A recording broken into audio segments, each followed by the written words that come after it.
Welcome to Comic Sans, the podcast about comics for those who are sans knowledge. I'm Yan. I'm jet lagged as shit. Yan has recently relocated back to Singapore. Welcome home, Yan. I am Nat, and I welcome you home. Thanks, Nat. How long did you sleep, Nat? Let's get into it. I already know how long you slept, but I want everyone to know. Of my own volition, I woke up at 3 a.m. to watch a football game. No regrets. Manchester United won 7-0. I am, again, dating this recording, but whatever. 7-0. Glory, glory, Man United. Wow, this sucks. I thought I could come out ahead of this, but no, I can't. I'm too depowered. I'm defanged by my lack of sleep. And Nat, what's a piece of media you've been enjoying lately? And please do not say the game last night. You got me. I'm going to go music again. There is an album that came out 2-3 weeks ago by Disney. Oh? I think it's called Part of Your World. It's like a pop punk / Disney crossover. I've been loving it. Okay. It's like two big aspects of my childhood blended into one. Nobody asked for it, but Disney gave it to us, and I love it. Do you have a favorite track on it? I do. I was really disappointed by the Phil Collins one because I love Phil Collins and I love You'll Be in My Heart. And then I saw on the track list that Boys Like Girls was doing You'll Be in My Heart, and I was like, this is gonna be awesome because I love Boys Like Girls. But it was really underwhelming. It kind of sounds like they didn't take any risks with it. So it's not that. I really like Mayday Parade's Remember Me. It's really good. From Coco. From Coco? Yeah. Oh, interesting. Remember me. Dun, dun, dun, dun, dun, Well, dun, okay. dun, dun. We're given Pop Goes Punk by Disney, the old Comic Sans bump. Exactly. Just what Disney needs in this trying economy. I've been actually trying to deliberately expand my horizons lately. Okay. So I've been reading a manga. Okay, Yan, you're always reading manga. Thank you. You can do this podcast shut on up, your Yan. Go to sleep. Okay, I will. Gladly. No, I've been reading this manga called Blue Box, which is a romance manga. And I don't typically consume romance media. You're not a very romantic guy. No, I can't say I am. But I've been really enjoying it. It's a lot of yearning. A lot of people trying to do their best. That's always nice. So it's a mixture of sports. So he's a badminton player. Okay. And she's a year older than him, and she's a basketball player. Badminton, that's not a sport we see much representation of in the media. Yeah, I think for good reason. Badminton is a freaking awesome sport, okay? Let the semi-Malaysian in me come out a little bit. Okay, then name one movie about badminton. No, that's why I say it's underrepresented in the media, but it's an incredible sport. If it was cool, there'd be a movie. Those are the rules. Okay. Show me Airbud playing badminton. You can't. You know, it doesn't help that the word bad is in the name. Exactly. It should be good minton.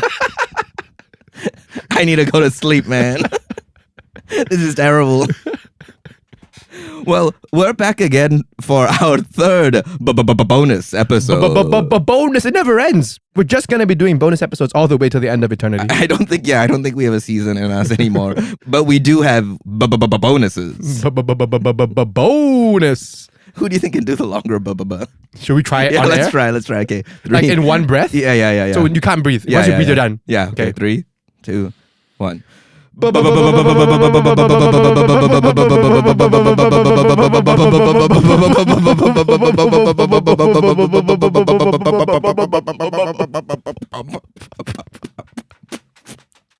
Bonus episode.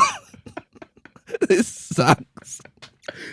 Ooh, okay, anyway, let's get to what we're here for today, Nat. So, Nat, I've been promising you over the last few days that we're going to be reading something really short. Yeah, but I'm looking at it right now and it's not short at all. No, but that's a little secret surprise for you. We're not going to get to that yet, actually. Oh, okay. That actually, you're not even touching this. Oh, okay. Yet. Great. What you will be reading... Music to my ears. ...is... Well, this is pretty exciting because it actually is going back to something that our wonderful guest Beth Hedlund was talking about. Do you remember Raw Magazine? Vaguely. Comics with an X? Comics with an X? Yeah. Raw Magazine by Art Spiegelman. Is that the one they were handing out in the baby stroller? That is correct. That is the one that Francois Mouly and Art Spiegelman were distributing clandestinely through a baby stroller. We're actually reading something that was originally published in Raw Magazine. Oh, cool. Recently, there was a movie trailer that came out, maybe a couple months ago. We're insistently dating this episode for a movie called Here. No. Starring Tom Hanks and I believe Robin Wright, directed by Robert Zemeckis. Well, the reason you missed it is because for some reason that trailer refuses to say what its inspiration is, despite having the exact same title as this comic, and that title is Here. Thank you. You're welcome. I mean, did you expect them to be like inspired by the comic? Yeah. Okay. Yeah. Okay. That is what I expected. Yeah. Okay. It's a trailer. Come on. If anything, that would make me want to watch the movie more because it's showing respect for the source material and it's considering what it means to adapt what is an extremely comic-oriented story. And you're going to see in a moment. Right. Okay. But what I hold in my hands here is the art book / graphic novel here by Richard McGuire. Mm-hmm.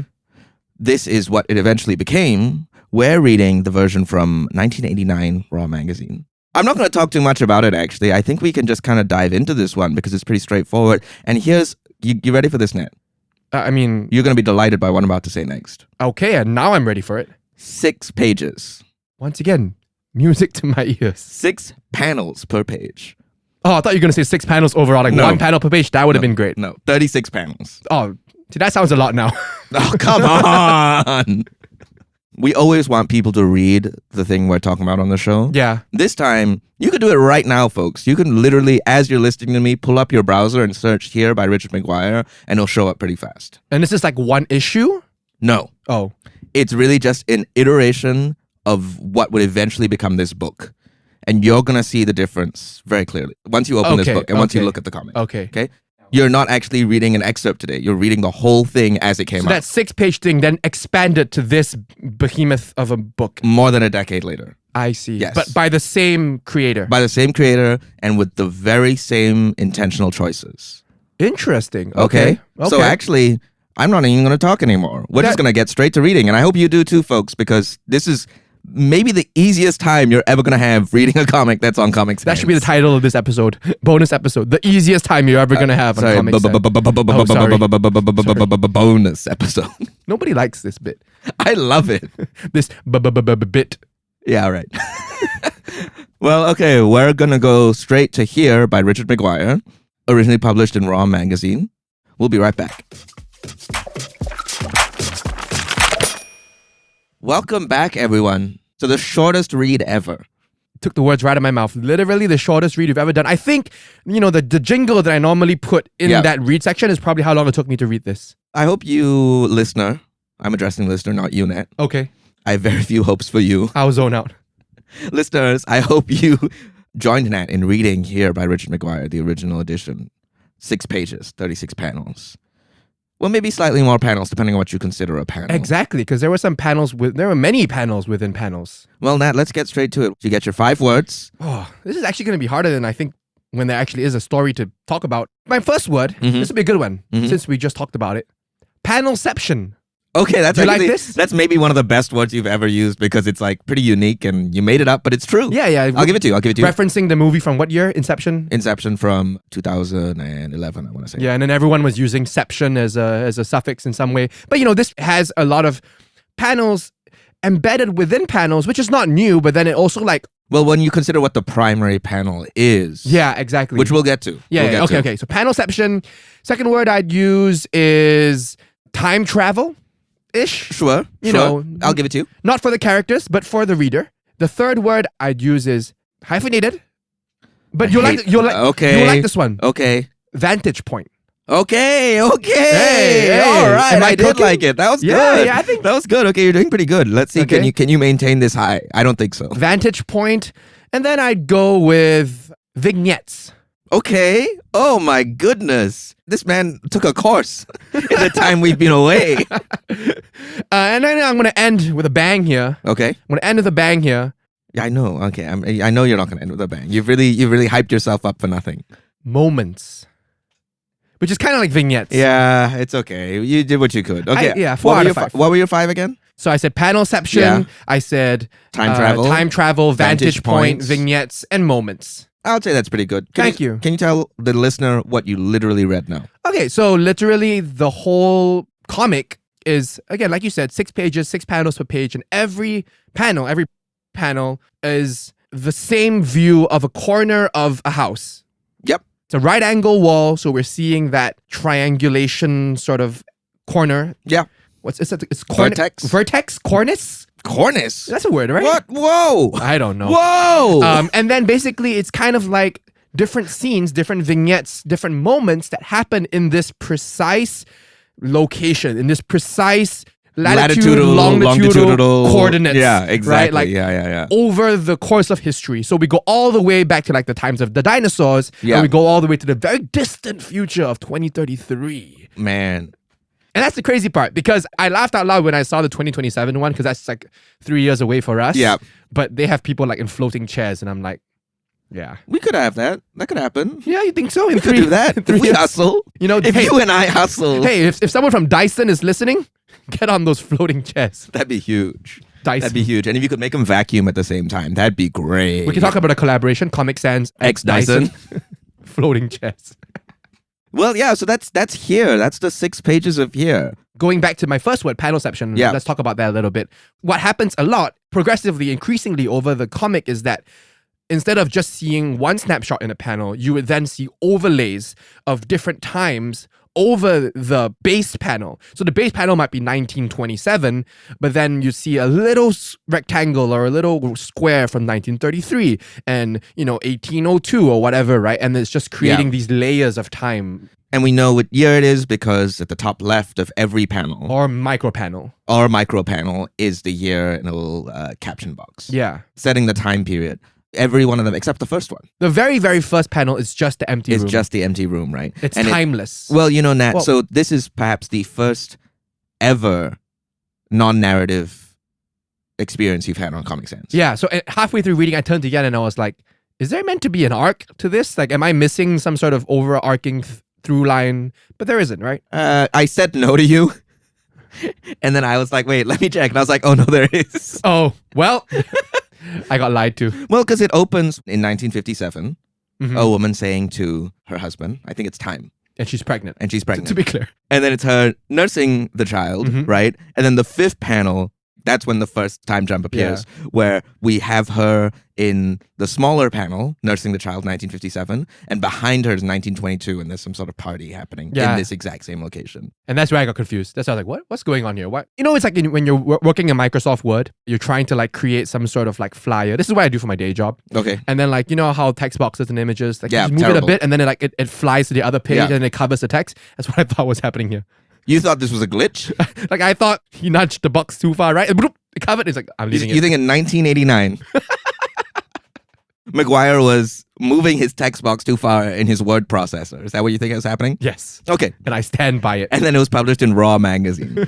Well, I think that's part of what makes here so fantastic is this vocabulary that he creates, right? Because you're looking at it and by the 3rd page where you're like, I get it now. Yeah. Right? But that first time it shows up, you're like, whoa, hold on a sec. You can't, what are you doing? Yeah, I can't read what's behind. Yeah, what's this overlay? What's going on here? And then suddenly you're like, oh my gosh, we're here, right? We're in this place across time. Here? I know what I did. I get it. Here. Are you joking? No. I didn't. Oh my God. I forgot about the title that I was reading it. And so now as you said, here. It's about here. Not there. Here. Where? Here. Well, okay, so I alluded to the arc that you were missing, and I actually missed on my first read through. I think when I talk about it, you're going to actually know what I'm talking about, which is that in some respect, it's following the life of the child that's born. Because William is born in between the 3rd and the 4th panel, and throughout, we'll be looking at... Oh, and then in 2033 or 27, he comes back. Exactly. Yeah. But also on page 2, in 1966, we see a little boy watching the TV and he's seeing space travel for the first time, right? And then later on that same page, we have him posing and he's being told to smile. And that's on the left of the panel.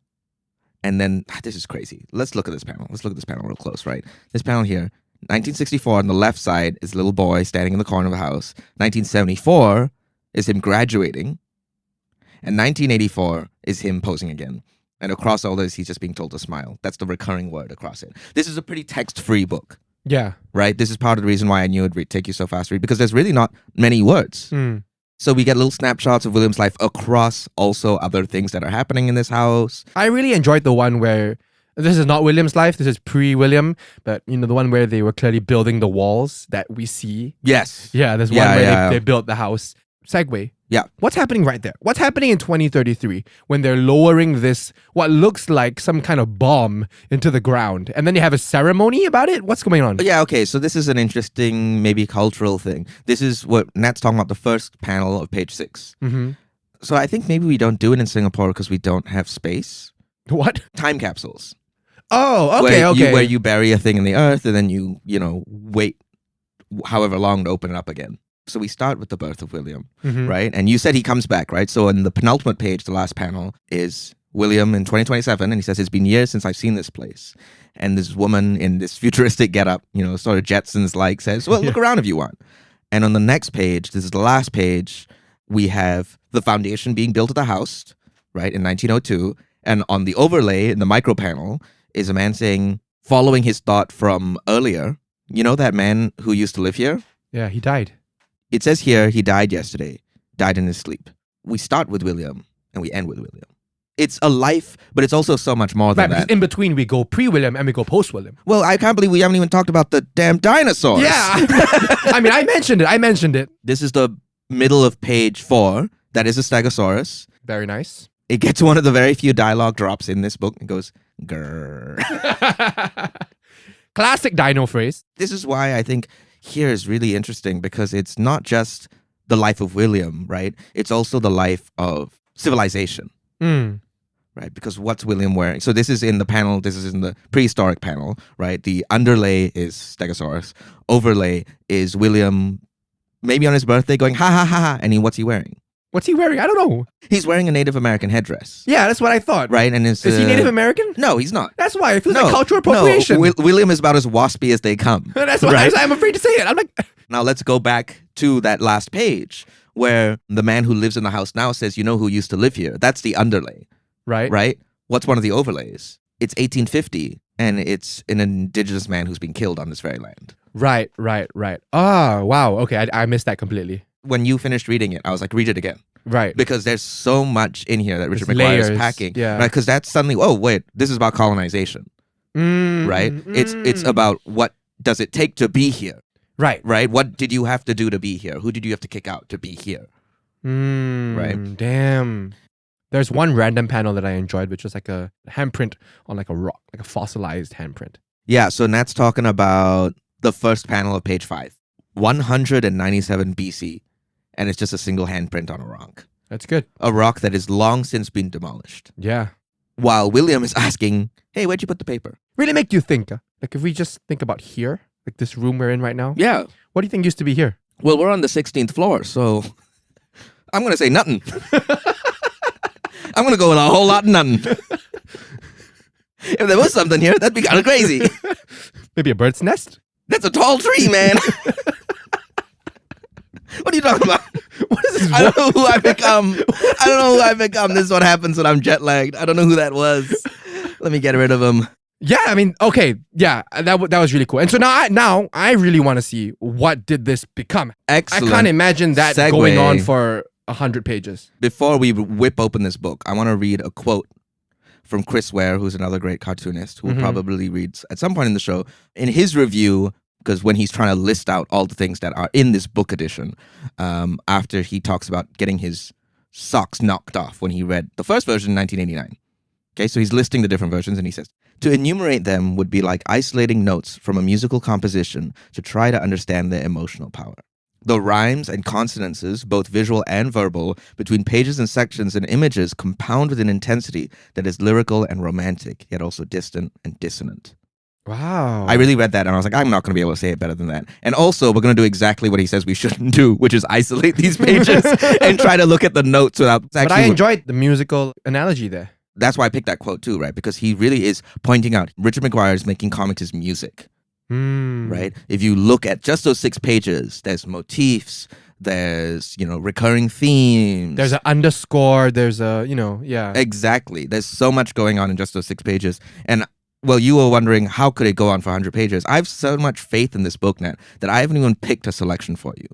I'm just going to hand you the book, and you're just going to flip it open wherever you want. Ooh. Agency? For the first time, Nat, agency. And this is obviously not the way to read here, the book edition. It's actually a very profound thing to read in one sitting from beginning to end, but we're just going to jump around through it. you're going to get multiple chances to jump through. So just flip it open now. Just randomly? Randomly. Oh, it's color. Yes, it's color. That's a big change. Yeah. Because I'm going randomly. Is this the same corner as that, or this is a different corner? It is. You know what? You're right. We should start with the first page still. Start with the first page and you're going to get a sense. Okay. So I see a corner with a fireplace, a sofa, and then the sofa becomes a bookshelf. So again, the same idea. Okay. So we're just seeing the same corner, but again, in different times, different seasons, different owners, I presume. This would be on r/male living space. Oh, that's real. That's real. TV on the floor. There's no TV. Cheetos what are you bag open. saying? I'm just saying that's male living you're space. Extrapolating. Yeah. Yes, an empty room with a pull-out sofa bed. He's using the same vocabulary. Top left corner is your year. Yes. Oh, okay. We get up the first bit of dialogue in 1957. Now, why did I come in here again? You like that voice? I did not like that voice. Okay, so now I'm going to go random. Yeah, now you can go random. Oh, okay. Oh, perfect. Okay, so here we got... This is literally just what I was saying. Yeah, so okay, right now what we got here is the underscore, the underlay is... seems to be a old lady sitting in an armchair talking to these people. And so the man is saying, we are primarily involved with the study of Native American culture. We have reason to believe that your property may potentially be an important site. And the old lady is saying, oh dear, are you sure I can't get anyone a glass of water, lemonade? And just like we saw in the original here, we have two overlays of Native Americans just existing, I guess. I mean, in one is 1622. Yeah, and what is a forest. I guess so this place used to be some sort of forest. And now, Nat, I think when you flip open, you just turn to the next page. Don't jump away too quick. Okay. Because that is a huge part of what he's doing. Okay. So then we're still staying in this time. 3 lemonades coming up. Would you mind if I take a look at your backyard? Oh, okay, says the old lady. Oh, and then we're not there anymore. Yeah. But I'm sure, does it return? Yes. Right. Yes. So it kind of like jumps around and here we go. And we're back again. We're back again. This is part of the reason why I'm asking you to not just like, when you flip it open randomly, go to the next page, because that's how you get the rhymes. We're not getting the cross book rhymes that he's doing, the surprising panels that return. And you're like, whoa, I didn't know you're going back to that, right? Yeah. But we are getting a sense of, oh, this is the visual storytelling that he's doing. And to extend the ryming metaphor, it's kind of like when you write lyrics and you have rhyming schemes like A, B, C, A, B, C, or A, B, A, B. So it's like the idea of like, you know, the A doesn't rhyme with something 3 lines later, or 3 pages later, or 3 chapters later. Yeah. Right? Exactly. Yeah. This is really cool. Oh, so, okay, I just turned to this page. Is this suggesting that this is the exact same spot, or are we...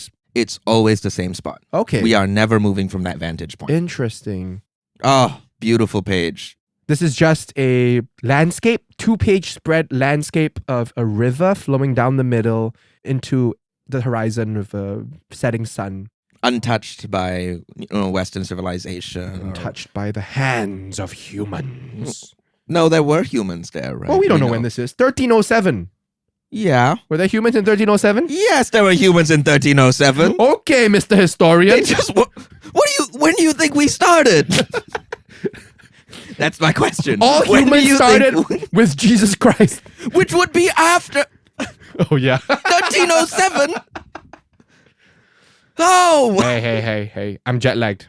No, you're not. Oh, this is good. Some Native Americans about to make love. And I'm not going to read what's in the speech bubble because I wouldn't know how to say it.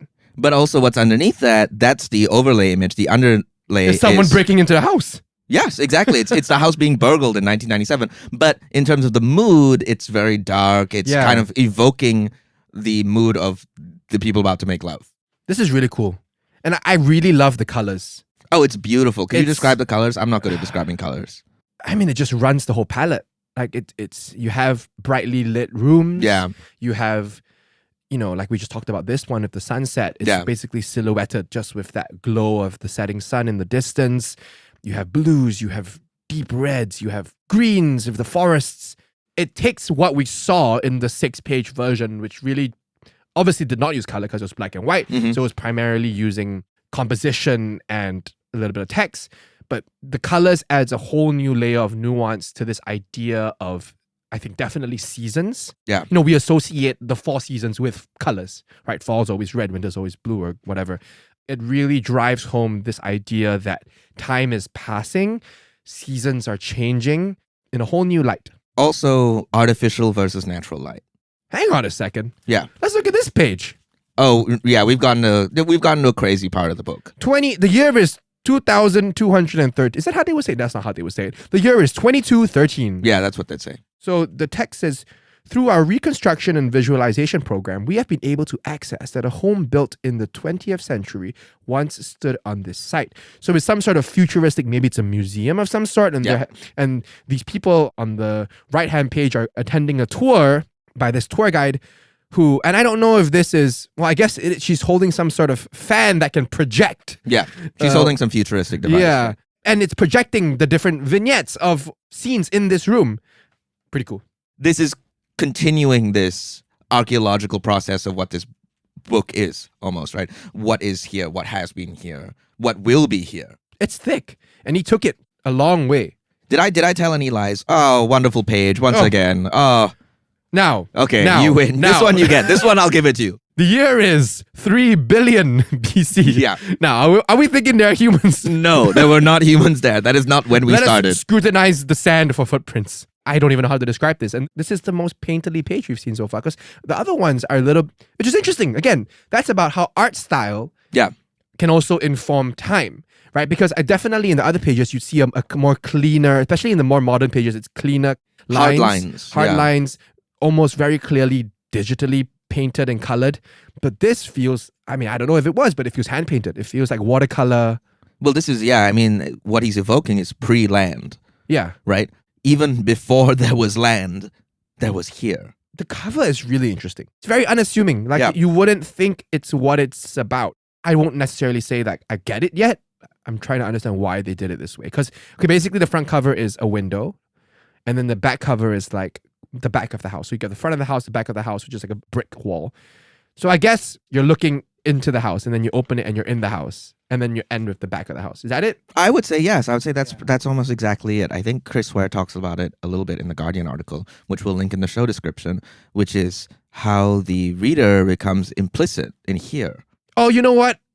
Yeah, that actually it's brilliant, because in the scenes with the house, the window is always in the center of the left page, which aligns perfectly, not in terms of scale, but in terms of position with the window on the front cover. So it's like almost like a window into the house. Kind of what Chris Ware is saying about the experience of reading this is a little distant. You're detached from it, but you're also very much in it, right? And you're here, right? You're in that corner. You're looking in this house. And I think the thing that I find just so incredible about here is it's not just about a geographical location. It's about what was here is still here. What will be here is here now, right? Here does not refer to a time. There's almost something almost like unifyingly cosmic about it, that like this singular moment, we are everything that has been and will be in this physical space. And we can't run away from that. It will always be there. We will always be there. And there's nothing dreadful about that, right? That can be an existential, terrifying thought, but it's not in here. It's actually pretty comforting. I think here is just a testament to the power of comics, right? Of what comics are, what they are as a medium, what they can do. And that actually brings me to a little secret about today's episode. A little secret. Well, it's no secret to me, but it's a secret to them. But it's a secret to the listener. To the listener. Well, I knew about the secret, but I didn't know how the secret was going to be introduced. And now I kind of see it. And, you know, if you could let me please take a stab at it. Go ahead. I mean, obviously, we aren't privy to Richard McGuire's process and how this came about per se.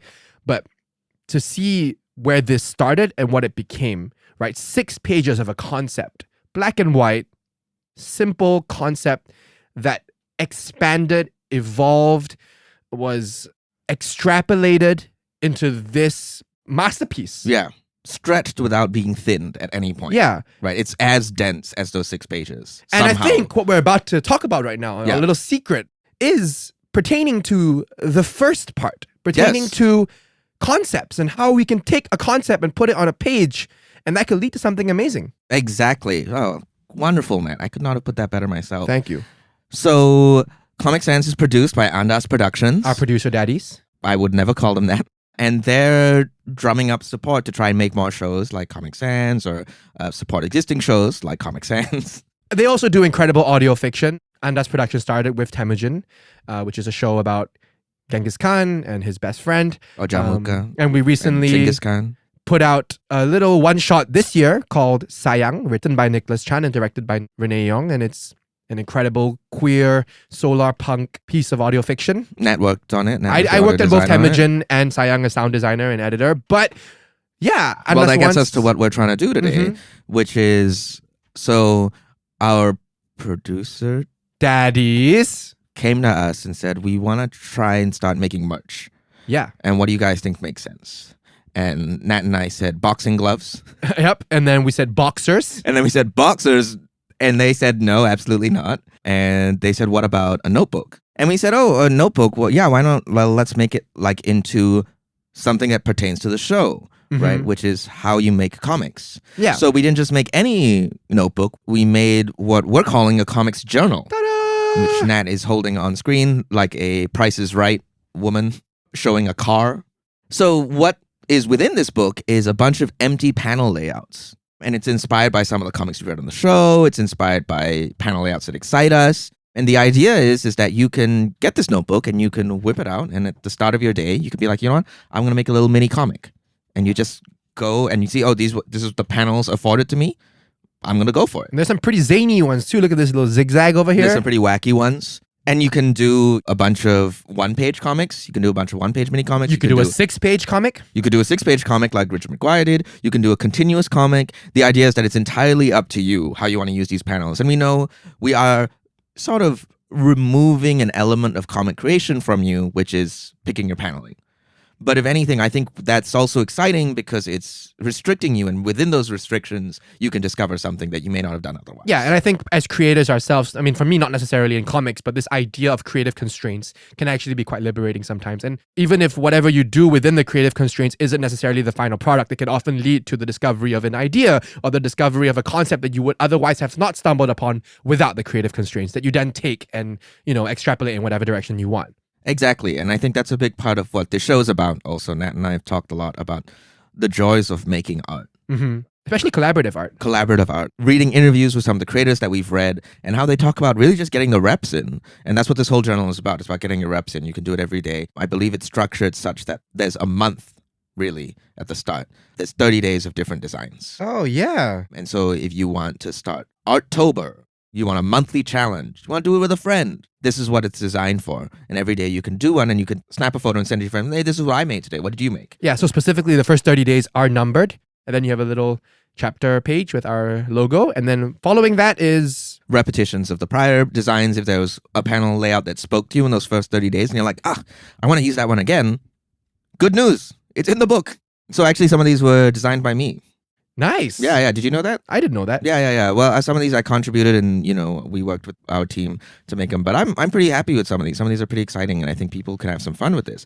I think it's, like I said, great for Arttober. Something that we definitely participate in. Great for Movember.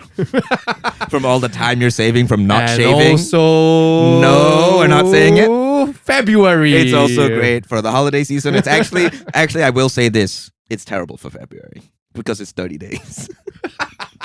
And so I would say absolutely don't do it in February. But if it's a leap year, it's okay. If you're thinking of buying the book for February, just don't do it. Making our producers' lives very difficult. But there's another aspect of this book we haven't talked about, which is this very final page. Oh, yes. Great point, Nat. Great point. Which is a prompts index. Again, this idea of creative constraints or trying to work within certain parameters that you impose upon yourself. We have this prompts index that if you're feeling a little like, what am I going to do today? Either no ideas or too many ideas. Yeah. You can randomly select one of these prompts, such as parade, ocean, crowd, storm, beast, moon, and the list goes on.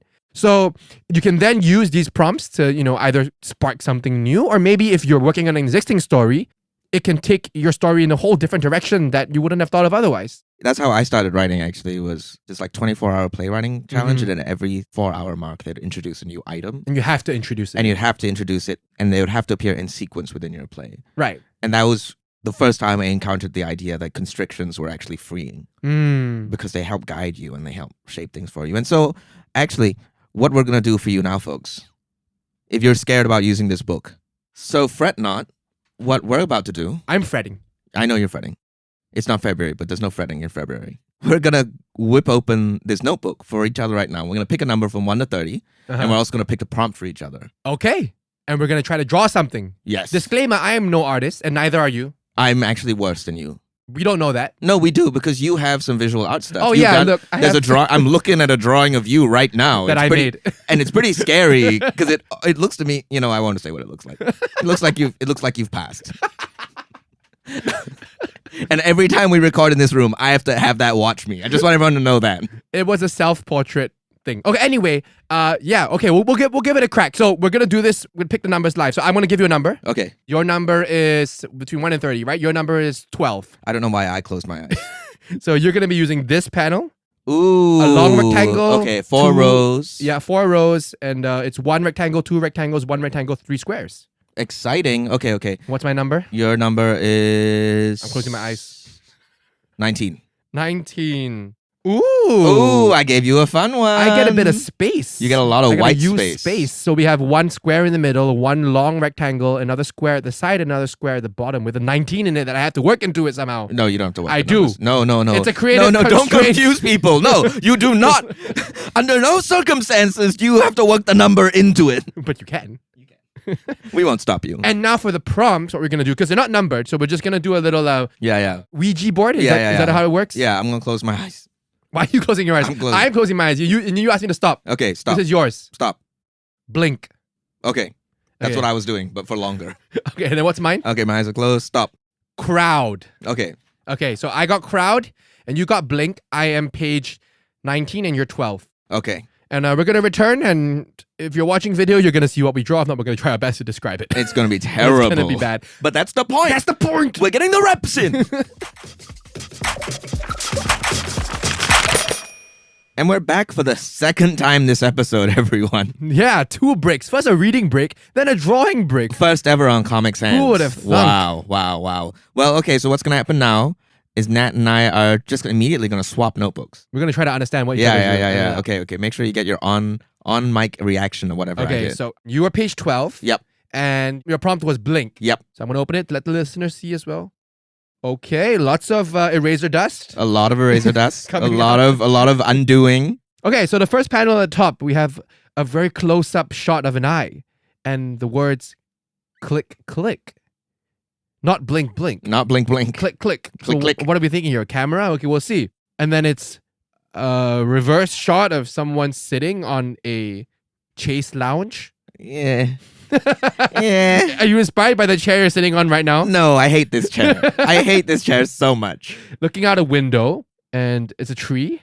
And then you close up of the tree, and also a click again. And then back to the eye. Click, click. And then, hands climbing the tree, and then a close-up of the hand, click, click. Okay. First question. Yeah. Is click, click the blink? No. Is it a camera? No. Is it just a sound? Yeah. Like an ominous sound? Yeah. Okay, so something rapping at the window is what I was trying to go for. And then this mysterious man/creature is climbing up a tree outside his window, which is presumably on a high floor because he's looking at a tree. Yes. So it's kind of ominous. Yes. Okay. That was what I was going for. That's exactly what I was going for. Okay. Yeah, I don't know. A couple things I was thinking. I think I was thinking of, us being on the 16th floor. Nice. And I was thinking of blink, right? And I was like, what is a blink, right? A blink is not looking for a moment. Mm-hmm. And I was like, what's the worst thing that can happen when you're not looking for a moment? Someone climbing into your home. That's what I was going for with this. Yeah, I like it. Pretty good. Good hands. Thanks. Hands are one of the hardest things to draw. I want to go in on talking about my window. Sure. I think I kind of went crazy with this window. My window is a 2x2 grid. And because I was looking at the grid of the bottom and I was like, ooh, what's fun? Oh, your window cuts across 2 panels here. Yeah. I just realized. Yeah. So I was just trying to have fun. I was trying to goof off. So you have the panel, kind of like the overlay, underlay thing. Yeah. That's what I was trying to do. I don't know. I did a strange thing at the bottom row. I have 3 panels at the bottom. And I was like, 2 of these could easily be the window. But for some reason, I chose to cut across it. I think it looks kind of cool. Yeah. Something unsettling about it, which fits the mood. Yeah. There we go. Now, should we move on to mine? Yeah. I'm pretty proud of mine. As again, you have more experience. You are not an artist, but you have more experience thinking about the construction of a comic than I do. Fair. I had a bit of a challenge because if you recall, my page had a lot of white space. Yes. And my prompt was crowd. Well, you open it and then you talk us through what you're seeing here. Let the people see. Okay. Nat did an interesting thing here because he's got a lot of white space. So it's a person in a crowd and they're surrounded by people, noisy people, and what they want is hot dogs. But the breakdown of how that works is the first panel is this person sensing something, and then there's hundreds of people around them just yapping, crossing from the white space into the big panel, and then out of that into the white space, and then honing in on our protagonist. What do I hear? Smell, feel. Hot dogs! Get your hot dogs! Okay, not exactly what I was going for with the hot dogs. Oh, really? It's random. I mean, so the first thing when I thought of I hate crowds. Yeah. I have some level of anxiety. I tend to dissociate in large crowds. The first thing I wanted to do was like just capture this sense of like overwhelming anxiety and impending doom. Like, oh, I got to get through this crowd. Yeah. I tried to play around with like the crowd bleeding out of the panel into the white space. Yeah. Nat But did kind some of fun fading things. in, and also like her anxiety lines kind of going out of the space as well, breaking the panel borders, and then zooming in on her. This is what I do personally, like grounding exercise, like to get a sense of I see what is happening in your surroundings. Yeah. I didn't communicate that well. Well, I think it's because you picked hot dogs and then you drew the angriest face I've ever seen. No. So she does a grounding exercise to try to center herself and get a sense of where she is. Yeah. And then in doing so, I wanted her to detect something that makes her angry, but I didn't know what to put in that bubble. So I went back to the prompts index and I saw the word hot dog. So I used the prompt index twice. Good job. And so, maybe in this story, her mortal enemy is named hot dogs. And can I give you notes? Sure, please. I think next time, pick a less funny food. I think you picked objectively the funniest food there is. There is no food that is funnier than hot dog. Like the idea of a hot dog and saying hot dog is just funny. Hot dog, get your hot dogs. Maybe we'll go comedic then. This is just an idea. It's just a concept. What this reminds me of, Nat, most is a manga, like a shonen manga, blending comedy and fear and all that. I think that's what you did. Yeah, I was so close to doing a giant sweat drop somewhere, but I was like, no, I can't do that.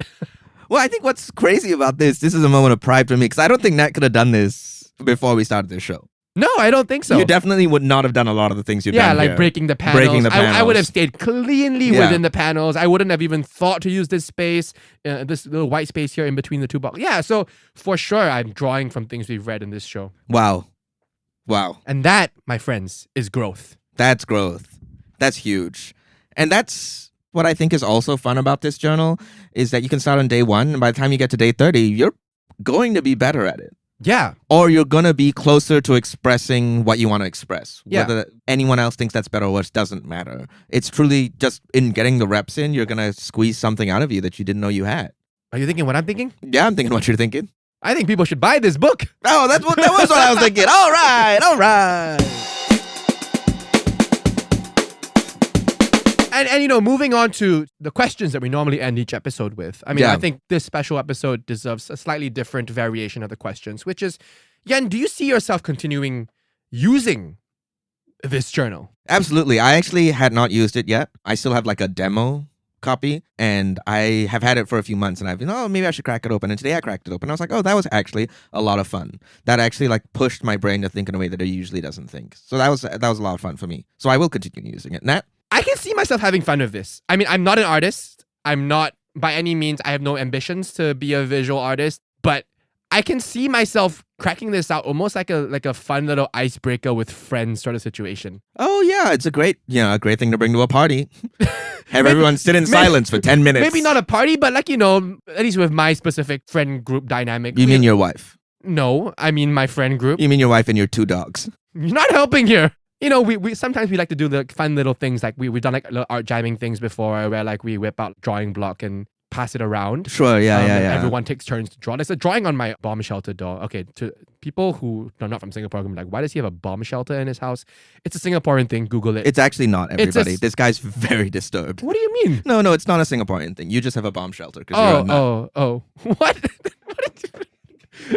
On my store. I've taunted and heckled Nat for so many years, and I've never seen him do what he just did. On my storeroom door, there is There is a collaborative drawing that me and my friends did a few years ago. So I could totally... Was it an exquisite corpse? Yes, it was exactly an exquisite corpse. Which you could use. Exactly. I'm just this going to get... book I for. could see people doing an exquisite corpse with this book, right? Yeah. One person does one panel, passes it on, and you're using the same prompt or different prompts, and you have to incorporate it. I mean, there's literally an infinite number of ways that you could use this. There's truly no wrong way to use it, and I think that's the thing we just want to really hammer home, whether you buy this journal or not, but whatever you're choosing to do, if you want to do an art project, I feel like the biggest thing that people get scared of that stops them from doing it is being like, am I going to be any good at it? It doesn't matter. It doesn't matter if you're going to be good at it. Be bad at something. It's fine to be bad at something. Do the thing. Have fun doing it. That's the most important thing, is doing it more than is it what it's going to turn out to be. Which exactly. This is really just a journal for your process. Let's normalize having hobbies and being bad at it. Yeah, pick a hobby you're bad at. I don't have hobbies. Okay, find one. Pick one. Lead by example. Pick a hobby that you're going to be bad at. Okay. And I'll hold you to it. Baking. I'm going to go with badminton. Well, everyone, you can buy the journal. Links in the show description. We'd love to have your support. We have a blast doing this show and would love to keep doing it. Thanks for listening, and we'll see you on the next page. See ya.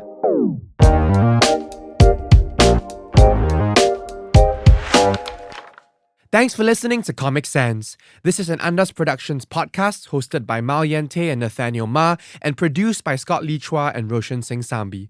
This episode was audio edited by Maddy Searle, video edited by Kit Ling Leong, and transcribed by Danielle Anne Espinosa. Our cover art is by Isabel Fang, and our motion graphic animations by Kanikni Studio Maryana Rudakova. If you enjoyed this episode, don't forget to rate and review Comic Sans. And while you're at it, follow us on social media at Comic Sans Pod. Links are in the description below.